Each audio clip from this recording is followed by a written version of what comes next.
So this is part one of my LD ADHD journey. I call this Squirrel. Squirrel. So during the first grade, I was placed in the back of the classroom for two reasons. One, my last name starts with a W, and two, I was the tallest kid in class. Now right behind me in the back of the classroom was a long panel of windows. And you know what I would do all day long? I would simply stare out those windows and daydream. I would daydream constantly. We used to play a game in a reading circle called Popcorn. I don't know if any of you are familiar with this game.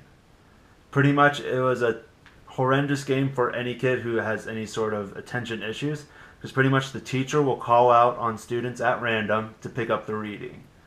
So we're in reading circle and we're doing our readings, and Jimmy, who sits next to me, he's doing his reading.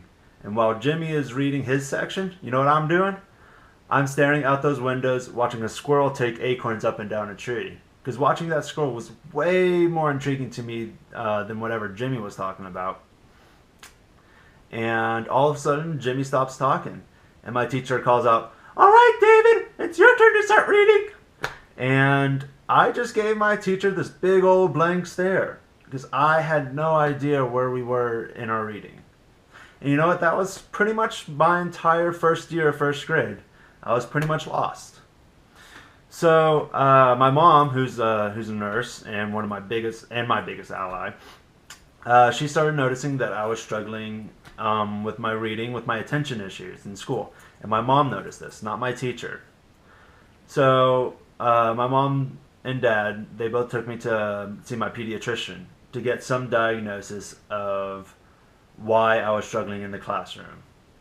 And we walk into the pediatrician's office, and in the middle of my pediatrician's office, there was a big koi fish pond. And above the koi fish pond, there was a big red sign that read, "Do not touch the fish and do not splash in the water." But you know what? I'm 7, so what do? I totally disregard the sign. I don't even know if probably wasn't able to read it really. And I run up to the koi fish pond and I start splish splashing in the water. I'm having a good old time until I hear my name called out by the nurse. "All right, David, it's your turn to come back to see the doctor." So I was startled. So I jumped up from the koi fish pond and I kind of scurried off following the nurse. And she took me from the waiting room into the examination area. Now, I'm sure you all know what the doctor's office looks like. And so the nurse, she took me down this long corridor of exam rooms. And I'm walking with her and I'm kind of nervous. And I see that there's exam rooms on my left and exam rooms on my right. Finally, we get to my designated exam room. And there's a copy of Green Eggs and Ham sitting on the table. So I run up and I see that because it was one of my favorite books at the time. So I pick it up, start flipping through the pages, and then in the other corner, I notice that there is a puzzle sitting there. And so I run over to that corner and I pick up the puzzle and start playing with that. And then I see that there's like this game where it's like balls on a wire in the other corner. So I run over to the other corner and start playing with that game. And I hear this big knock, knock, knock on the door. Boom, boom, boom. And my doctor walks in. "David, how's it going?" And I go, "Hi, doctor." And we start conversing. He starts asking me like, "How's school? How's water polo?" And he starts checking my vitals, checking my heart rate, using the stethoscope and doing the thing, checking everything. And then he starts talking to my parents, and my doctor talked to my parents for about probably only like 15, 20 minutes or so. And when he left, he gave my parents a diagnosis of why I was having trouble with paying attention in class. And my doctor provided my parents a diagnosis of ADHD. And as a result of this diagnosis of ADHD, attention deficit hyperactivity disorder, I was actually held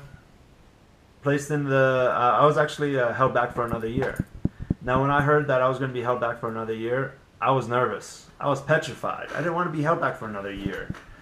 I didn't want to go through another year of of kids bullying me, of kids picking on me for my attention issues, for looking out those windows at squirrels during reading circle. But you know what?